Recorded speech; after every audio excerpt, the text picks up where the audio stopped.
Hey everyone, I want to go over with you a really quick and easy assignment that you're going to work on with Miss Nucci, and it's called the 4 black squares.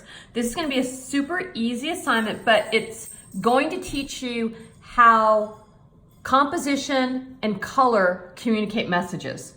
So for this challenge, you're going to use 4 black squares, and they can be any sizes and they can have any arrangement to communicate your understanding of the following biblical themes.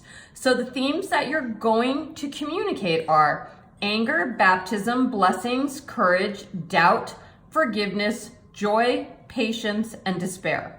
So you want to think about things. You want to think about how the negative and the positive space communicate messages.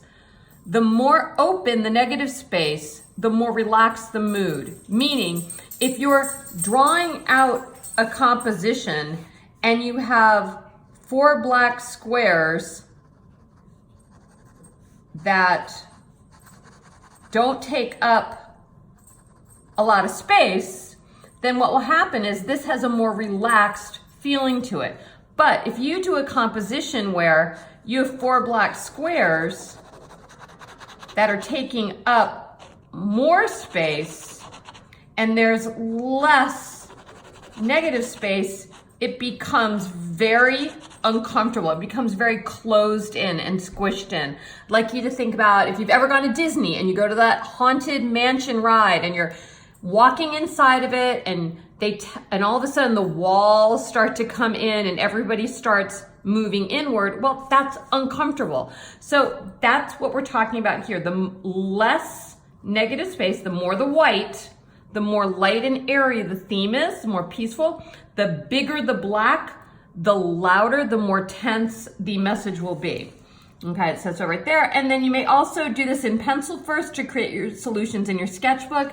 And then your final ones are going to be on this document. So what's going to happen is we're going to look through here. And here are some examples for you. And these are different words. So for example, this first one, the compositions were communicating order. Now, yes, are these all lined up? Yes, they are. Are these floating objects of the same size? Yes, they are. Are those all lined up? Yes, they are. I would not grade that as the best solution. When I look at this one, it's a little bit more interesting. When they look at increase, this one especially has the shapes increasing and getting bigger. Here, yes, they're lined up. I'd vary it more, and I'd probably vary those more.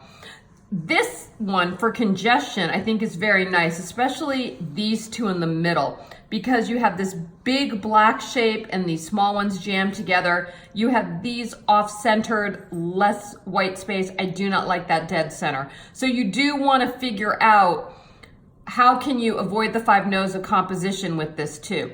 So for example, the word tension. This is an interesting solution where they had square, square, and then a square on an angle so that the points look tense between it, but it's all lined up. These two are better. Yes, it's centered, but yet it's a little bit better solution. There's more negative space. These being off-centered with the tension is a better solution. So these two are giving you examples for different words. Remember, your words are the anger, baptism, blessing, courage, doubt, forgiveness, joy, patience, and despair. So once you get your sketches done inside your sketchbook, when they're inside your sketchbook, and we're gonna do a chalk talk activity to make sure people can figure out what words you're trying to communicate in the for chalk talk, then you're gonna take your best solutions and you're gonna put them in your sketchbook using a black, I'm sorry, not in your sketchbook, on this sheet, using the black marker. So this isn't a line assignment where you're going to be scratching with your marker. This is an assignment where everything is going to be nice and clean and neat. It's the composition and the black that is what's important. So after you do the black, then comes the analyzation of color. So you know on your board, we've talked about how different color combinations communicate different messages. We talked about those secondary colors, which I call the jelly bean colors, which are very festive and silly in combination with each other. We've talked about how the primary colors are very strong, red, yellow, and blue. We talked about how monochromatic colors, meaning neutral colors, are much more relaxed and they're much more peaceful. Actually, I'm gonna have my son go videotape on the floor for just a minute. If you look on the floor with this rug, and hopefully it's a clear section. Okay, this is a monochromatic color scheme. It's basically, these are different hues of blue grays, and this would be a very relaxing or peaceful combination.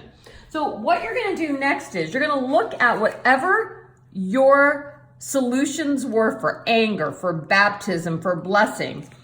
They were in black and they were in white. Now what you're gonna do is you're gonna choose colors that you think might communicate these words. So I'm just gonna ask my son right now one thing. Will, if you were thinking of angry color combinations, what colors do come to mind? Red. Red and? Red. And what else? Black. And black. So what you could do is you could make this, the combination, whatever your angry one was, maybe they're all slashing into each other. Maybe the squares become red and the background becomes solid black. And then you would go to baptism. Well, baptism, you know, it's a happy day. You're giving your life to Christ. So if you were thinking of a happy color, you might think of what? Yellow? Yeah, yellow's a perfect color. And then it might be like a sky blue because it's going to heaven. So you might use those colors. But I'm just saying that's my solution. So you want to think about two colors, a combination. You can use complementary colors like red and green. You can use yellow and purple. You can use orange and blue. But you have to be able to say, I use those colors because when I think of the word anger, I think of a deep red with a black, or I think of orange and blue. I don't know, but you need to be able to argue, not argue and fuss, but tell us why you did what you did. So first,